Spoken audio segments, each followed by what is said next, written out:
guys, welcome back to week 2 of Tech Tips and Other Stuff. My name is Jacob. Today we're going to be talking about different types of systems that you might have in your house, whether it be an air handler with electric heat, or a gas furnace with a straight AC, or a heat pump, a geothermal, or a mini split package unit. Who knows? We'll talk about all the different kinds of units that are out there, what you need to look for to figure out what you got, if it's an 80% or a 90% furnace, whether if it's an AC or a heat pump. That way you guys know what you got and how to run them if you need to. And if you can't figure it out, go ahead and call your professional like Dutch Enterprises. Have them come out. We'll do a complete maintenance on it. And then ask them, hey, what do I have? Can you explain the system to me?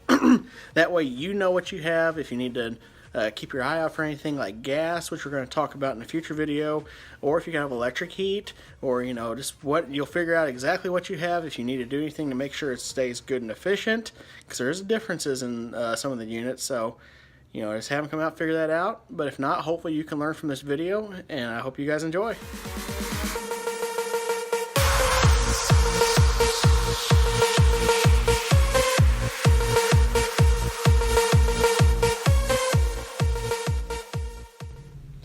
Alright, welcome guys. So what we're looking at first is an electric air handler. This is what you would have if you had electric heat in your house, an central heating and air application. I've got ahead and got this door off the front here so we can take a look inside. There's the evaporator coil, and there's its cover still on there, and the drain for the water in the AC mode. And this is the blower. This is the blower wheel, or what we call a squirrel cage. I'm going to give the wheel a spin here.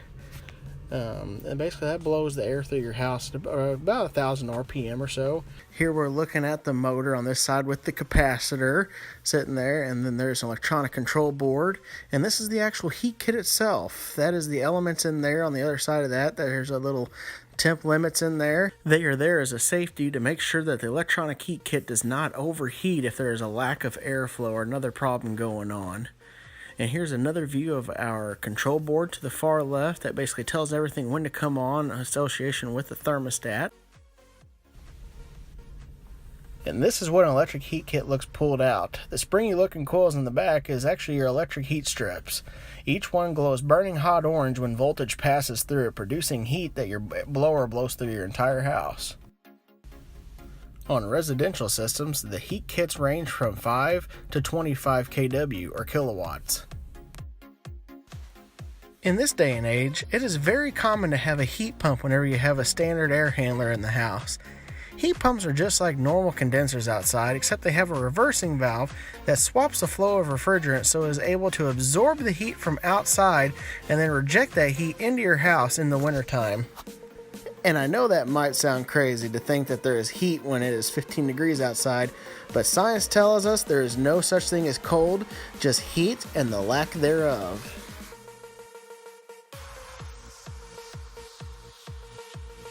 In regular split systems, the heat pumps and condensers are located outside.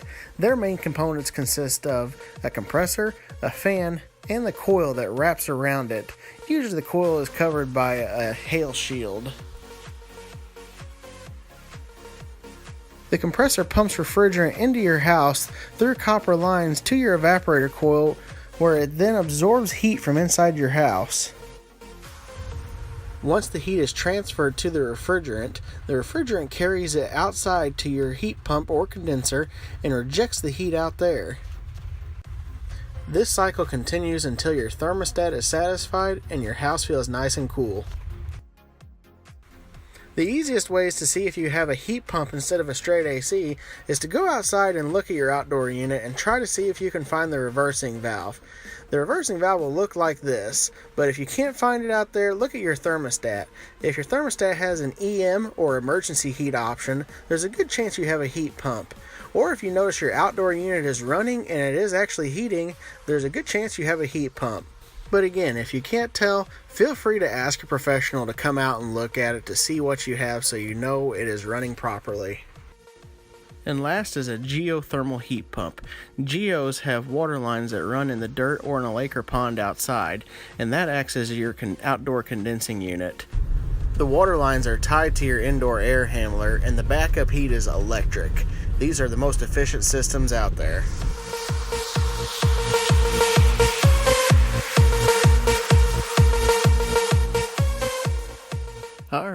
on to gas furnaces.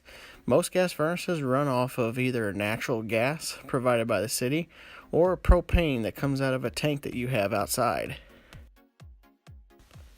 We categorize gas furnaces in two separate levels, basically based on their efficiency. One is 80% furnaces that have metal pipes coming out of the top of them, and the other option is 90% furnaces that actually have PVC coming out of the top of them.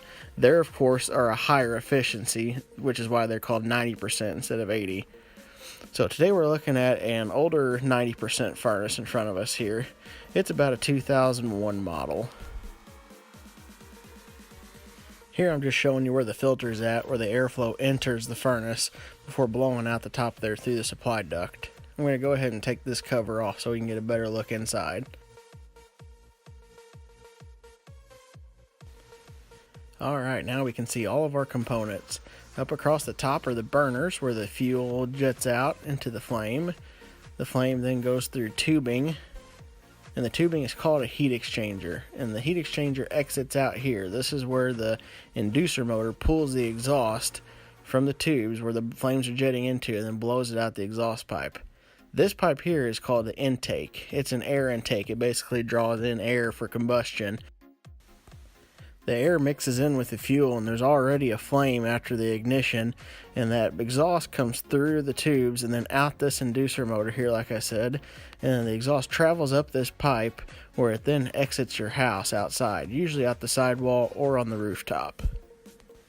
And these guys here make sure that is actually happening. They're called pressure switches. They measure the negative flow of air going through the heat exchanger and out your pipe to make sure that it's actually pulling and running properly. So if it gets clogged up in the pipe or in the heat exchanger, they actually won't let it run because it's a safety mechanism. So let's go ahead and take this bottom door off so you can see the rest of it. Here we have the main control board like we talked about, and there's the drain where it comes down into the unit. 90% furnaces will actually produce water, so that is something you really need to remember if you ever have water under your furnace in the wintertime. There's a good chance that the trap, which is that little black part right there, there's a good chance that it is actually clogged up and water is backing out somewhere it shouldn't be. Once again, this is your main control board. There's where all the thermostat wires come into the unit and tell the board what is being called, as in heat, cool, just a blower, whatever it is, that's where it all enters. And there's a blower and capacitor once again.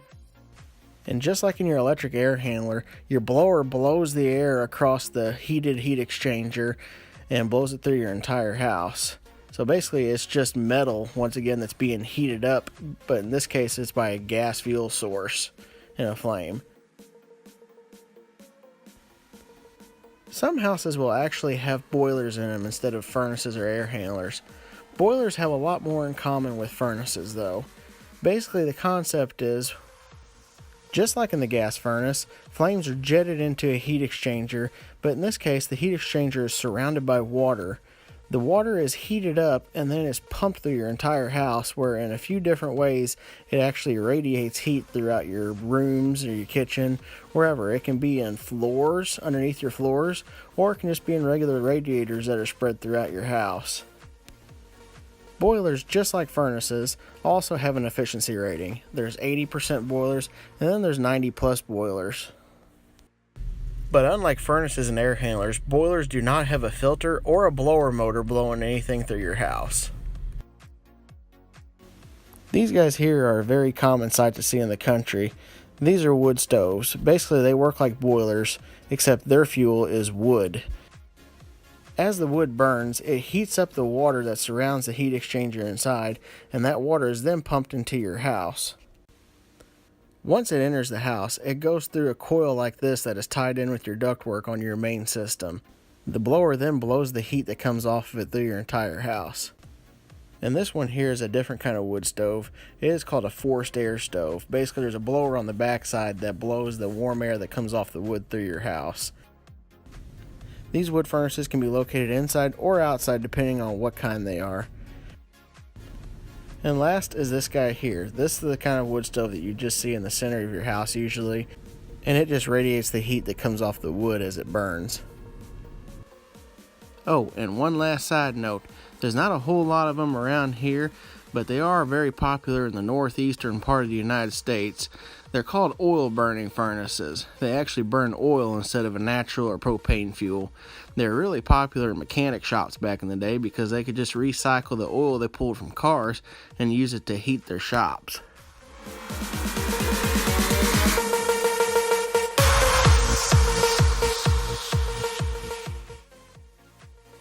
PTACs are a package style system found mostly in hotels or schools. They all have a standard AC in them, but some are also equipped with heat pump, and all will have electric heat based in them. There are no PTACs that actually have gas heat. If you were making yourself a small one-room house, I'd actually recommend these guys in that scenario. And the very efficient brother of the PTAC and the window unit is called the ductless mini split. These guys are very efficient because you can have one outdoor unit and up to 8 indoor units depending on the application you want to use. And they all come as heat pumps or straight AC units. And what's very efficient about them is if you don't want to heat or cool a room, you don't have to run that unit and you will actually save money. Whereas in a traditional split unit, you actually don't save any money, you just hamper the usage of the unit instead. And lastly in this one are package units. Package units are a lot like your standard heating and cooling systems, except they are all put into one, which is why they are called package units. They are all located outside of your house or up on rooftops on commercial buildings. And they come with the option of heat pump and electric, or gas heat. And then of course they are all capable of doing air conditioning in the summertime.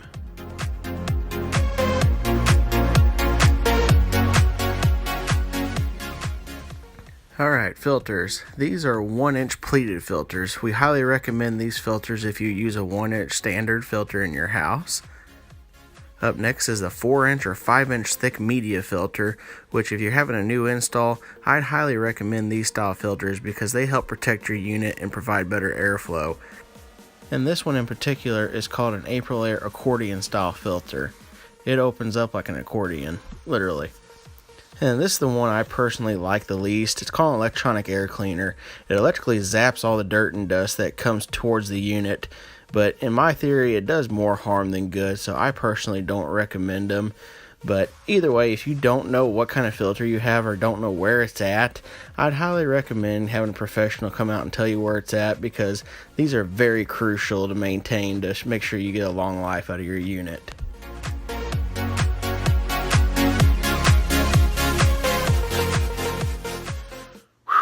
Alright, we made it through all of them. I know that was a long video, but there's just so many different options.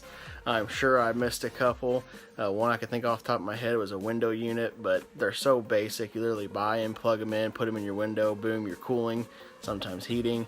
But they're just so basic, so I didn't even really tag on it. If you think I missed anything crucial, feel free to comment on my Facebook and let me know. But at the very most, I hope you found this video informative and helpful for you because I know I've ran into it so many times. That's why I'm doing these videos. People don't always know what they have and they don't know where their filter is at. You'd be surprised. So I hope you found this very informative. If you have any questions, feel free to comment, like I said. And if you want to know more, call your local heating and cooling company. If you're in the Cape Girardeau, Missouri area or surrounding, give Dutch Enterprises a call. We can come out, we can get you scheduled with the maintenance, give you pricing for one, and we can get you taken care of. I can sit down with you, talk with you, let you know exactly what you got, what kind of filter you have, get you taken care of. But like I said, if you have any questions, give us a call, give your local company a call, and I hope you guys have a great day. Oh, and one more thing. I promise not all of my videos are going to be this long, monotonous, and boring. I promise. Okay, that's my last piece. God bless y'all. Have a good day.